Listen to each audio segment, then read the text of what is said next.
Le côté attachant, parce que justement ça a marqué une large époque, une voiture qui a duré quand même 30 années, donc ça veut dire qu'elle a traversé des générations. Chacun de maintenant a encore en mémoire quelque part une 4L. Bonjour, Jean Lecam, pilote de 4L.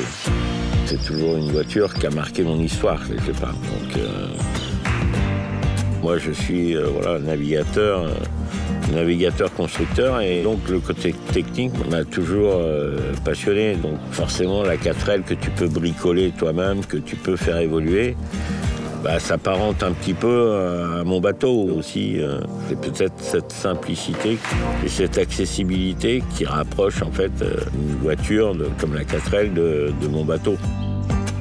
On en avait une qui était en circulation, que j'avais achetée à un copain qui habitait dans le pays Bigoudin. Et ça a commencé comme ça. Après, il manquait des pièces sur cette voiture-là, donc j'en ai commencé à en acheter une, et puis 2, et 3, et 4. Je me faisais pas l'idée d'en prendre une pour pièce, donc je voulais pas l'abandonner lâchement, et donc voilà, j'en achetais encore une autre, et le schéma se répétait, et puis je me suis retrouvé avec 7-8 4L.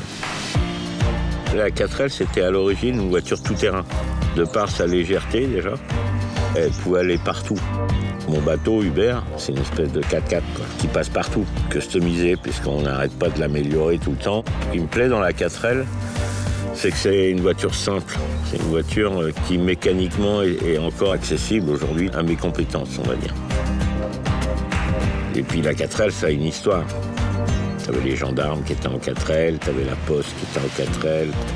Et voilà, c'est une voiture qui a quand même marqué 30 ans de son époque.